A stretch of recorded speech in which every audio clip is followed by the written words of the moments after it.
La la la la la la la. La la la la la la.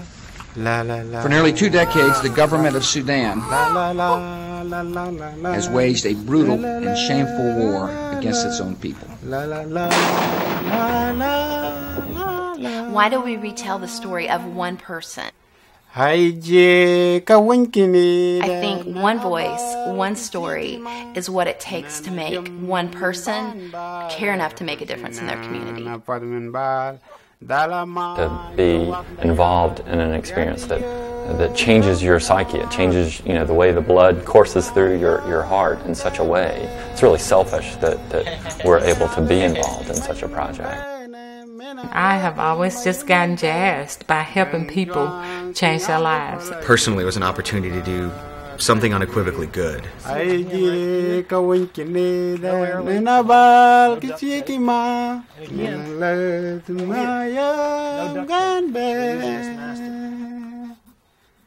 That's it. Yeah. Benjamin, happy. Yes. I think for a long time we have overlooked just the natural blessings of this city. And so I see people taking more advantage of it, and that's exciting. One thing that we always do in Chattanooga, one thing that we've done well, is that we've always talked a good game. We're hoping that now the rubber meets the road, and we're no longer talking about it. Our actions will speak louder than our words. And here on Main Street, people are walking the talk. It's the kind of place where an innocent drink among friends can start a movement.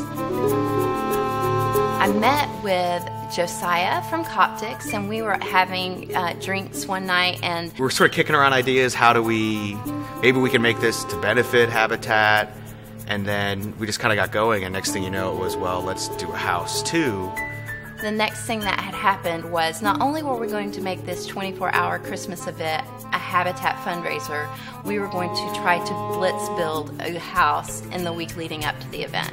You know, could we do a house? It's such short timing. We were 6 weeks out, which normally, you know, we like to have 6 months planning time. And I don't know anything about construction. So I went and met Josiah and was like, well, hey, do you want to do this house with us? like anything coming from Josiah, it was loaded. And so he said, here's the story and here's what we're doing and you're the only person that can do it. And Ethan said, yeah, I'm on board, we'll do it. He went to Jeff Cannon, and Jeff Cannon said, we immediately latched onto it because we wanted to build a green habitat house. It's also fast.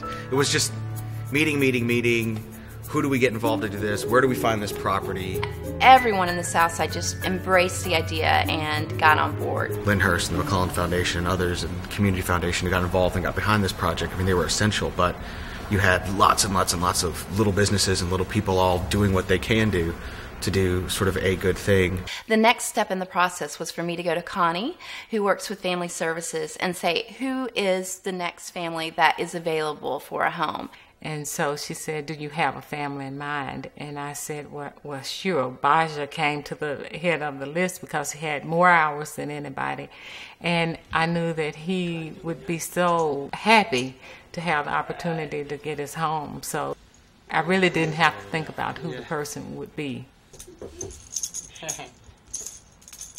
Baja Dalla is a refugee from the Sudan. 3 years ago, he and his family resettled in the U.S. When we are coming from Africa to here, we don't know like where we're going. We're just coming. Yeah, people say you're going to America, just come. The Dallas were sent to Chattanooga, Tennessee, and since then, Baja has been hard at work, eking out a new life in a new country. I'm really working hard because my father, he told me like he's now going to die, and the main thing for me to do is just work. In addition to holding down a night shift job, Baja must complete 300 hours of sweat equity to qualify for the Habitat House. I met him. He came out to the Restore because all the homeowners have to do sweat equity, so most of them do about 80 to 100 of their hours in the Restore. And I met him through there, and he was just an instant hit. All of my staff just loves him. Okay. Right. Those tables and desks. He helps people load things. He helps us unload the truck. Very hard worker. very hard worker. He's worked, I think the last time I looked, probably 250 hours. The fact that he works third shift and tries to come and work on the house, work in the restore, and spend time with his family, how many fathers can actually say that? I like to help them out, because it is gonna be my house, and I can't stay without working, so I need to help them. He feels like he owes Habitat the best that he can give of himself. He, to me, is the face of what Millard Fuller wanted Habitat to be when he started it. It's a hand up, it's not a handout. And one of those helping hands is Dennis Neal. I used to build real big homes. He is in charge of construction for Habitat after a lifetime of working in the business. The last one I built probably had 20, 30 rooms in it. Oh. And how many people are living in there? Today his challenges are different, but nonetheless daunting. Baja's house is a blitz build and must happen in a week's time. On top of that, it is Dennis's first LEED certified Habitat house, and that means building the house different from the ground up. To help tackle the job, Collier Construction was brought on board. I love fighting battles. I mean, that's just kind of my nature. So when I took on the Habitat project, it's because I thought I was going to battle. I mean, I thought, okay, I'm going to go in and these people are going to have their old way of doing it, and I'm going to have a new way, and we're just going to butt heads, and I'm going to love every minute of it. No, we won't need to notch out. That's why. No. I expected so much resistance. They didn't resist it at all. I mean, they were totally open to it, and Dennis Neal is an incredible man. I mean, here he is, having done this all his life, and some young punk comes in there and says, we're going to do it different. And he says, absolutely, we're open to learning, we want to know how to do it better. And that was the attitude from start to finish. It's important to shift our minds and say, this is the way we've done it for 100 years, but there could be another way. But before Ethan could embrace green building innovations, he needed proof. Everything I wanted to be proven to me. I didn't just take it at face value. Okay, this is a better way to frame. Why is it a better way to frame? Ethan's transformation began with a seminar sponsored by the Energy and Environmental Building Alliance. It was this building science class, and we sat through it for 3 days.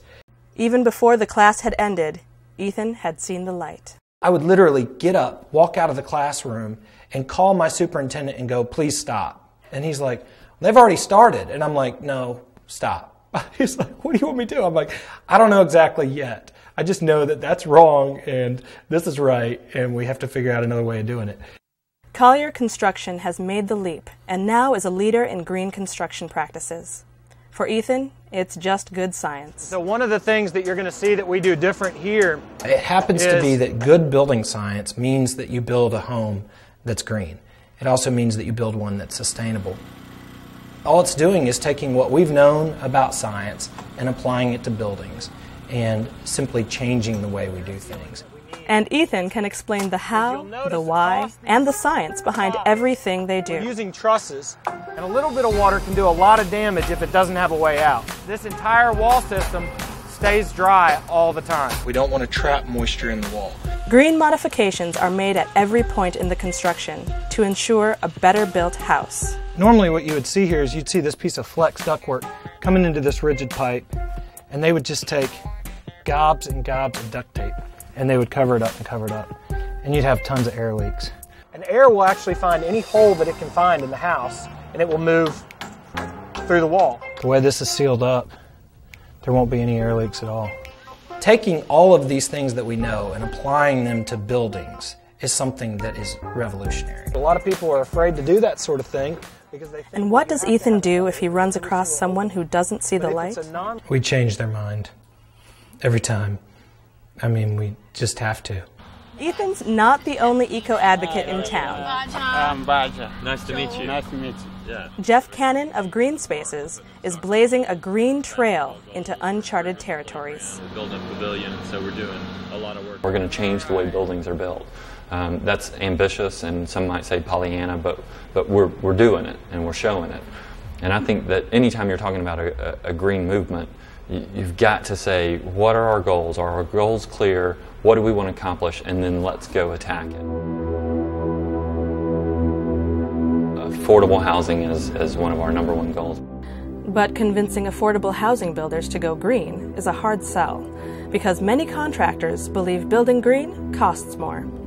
The intonation there is that it's important to spend more money on this. I think one thing that we showed through the Habitat House, which the numbers are coming in now, that you can do the right thing, and you can do the right thing without any more money, and that's what we're focusing on a lot now.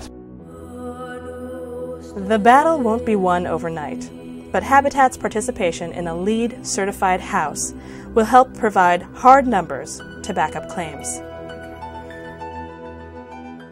If things aren't measured, it's very difficult to convince people that it's different. You know, what LEED certification is doing is it's measuring how different we're doing things. I think that this house gives Habitat an opportunity to show that it can be diverse in its manner in which it approaches building for low-income families. So I see it as a big opportunity for Habitat.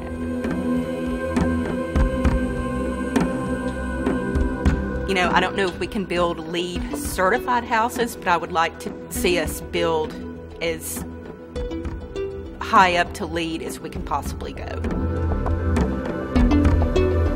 What we're hoping to do is change the way that we value homes, and in that sense, I think we can win that battle with Habitat. For them to take the things that we've done on this home and repeat them on another home could prove invaluable to their future buyers. You can do this, you can do it for the same amount of money and get a product that's better for everybody. Baja's house will be 30% more energy efficient and healthier. In a decade's time, that will translate into thousands of dollars saved. To take their energy bills from what would be $100 a month to $20 a month, I mean, that makes a quality of life difference for them for a marginal investment on the front end to make it a green product. I mean, in my mind, it's not even, it's just fiscally responsible. You set them up for success, as opposed to setting them up for failure. I mean, when you put them in there and it just, people talk about leaking heat. Green as some kind of, I don't know, marketing-ish, hippie, idealistic, whatever, and it's really just good fiscal responsibility. It's not, I mean, why would you want to have higher energy bills? Baja lives in a one-bedroom apartment. You know, 5 people in a one-bedroom apartment, that's tight. So this is Nancy's bed. So she sleeps here with children. And this is my bed. I sleep here by myself. I'm excited that his kids are going to have a park to play in, and he'll have a room to go to study in, and his kids will have a bedroom of their own. You know, it's really fulfilling to see him have that opportunity to live a good American dream. It's a future hard to imagine in the Sudanese refugee camp, but one Baja never gave up on. He had such a beautiful community, and he had such a beautiful family for his very early childhood. And then all of that was taken from him. When the civil war began in Sudan, we ran to the desert. When we ran to the desert, there's no water and even food, you know. There's no water there and food, you know. We just start to eat leaves. And we still running, and our enemy, they still follow us and killing. The small children, if we leave them behind, they're going to kill them by knife, and you know, they can also, you know, put them in one house, and they can burn with fire. 10 people, they can burn with fire, and, you know, and we still running. My father and my mother, we've been running together, and you know, after that, I think, you know, they just like three of my brothers and 4 sisters. They died at the same time with my mother, and we just running. I've been in a refugee camp by myself, you know, and there, nobody's taking care of you, just only you by yourself. He has a survivor spirit, But I also feel that it was no coincidence that he was planted here in this community. I don't think I've ever had as much fun in a week as I've had working with Habitat. The Main Street community is not one to shy away from a challenge. And by week's end, they had Blitz built a home for Baja. The opening celebration, I looked around and it was just, the energy was just contagious. There have been a lot of volunteers out here this week, a lot of workers, and it's been cold and it's been wet. I mean, they were all hitting it 80, 90 hours a week, throwing all their guys after the project, doing all this kind of work, and finding people like that, I mean, you can do anything at that point. Being able to see the result of what can happen when a community comes together and being able to celebrate the spirit of community by giving this family a home in the community. Baja and his family, the Southside Historic District, would like to welcome you to our family. Hi, my name is Baja Dala. I just thank God for being here in Chattanooga, and thank you Chattanooga peoples for welcoming me to Chattanooga. I'm happy to be here, and thank you so much. And this is my house, and everybody welcome to my house. This is my house. People were able to walk through and sign the walls and reading over the blessings that people wrote towards Baja and the goodwill that is just permeating that home, that's going to be coming through the floors and walls of that home. Home is 4 walls and a roof. That's what it is. And what we were doing there and what we were providing for him was, it was more than 4 walls and a roof. You know, this was a place where he was going to take his family, this new family, and put down roots that were going to last the rest of his life. You know, he was uprooted from this one place, and we were allowing him fertile soil to set new roots. And so just something about that dichotomy was very powerful to me, that we were providing more than a home. I think that he has this magic about him. I think of him as probably the strongest person I've ever met in my entire life. Green is really not only about a better planet, but it's a better community. I see hope. You know, I see what Habitat is about, you know, and that's hope for families. The Habitat home itself is a very small part of what we do here, but I think in the end it's going to be what makes us feel like we accomplished something, maybe more than anything else. I mean, it's crazy to think about that with all the homes Collier Construction's built, and I shouldn't say this on tape, but I think probably our best built home is the Habitat house. I mean, it is an incredibly well built house. I mean, I can't wait to see it last and last and last. I can't wait to see the electric bills. It's going to be fun. For him to have come full circle and to be receiving this home in this fabulous community, this village here with the Southside Park, soccer fields right outside his front door, and a fire pit that he can go and, you know, engage with his community. I don't think you could replicate an African village more closely than what we have right here, and he's going to have that community again.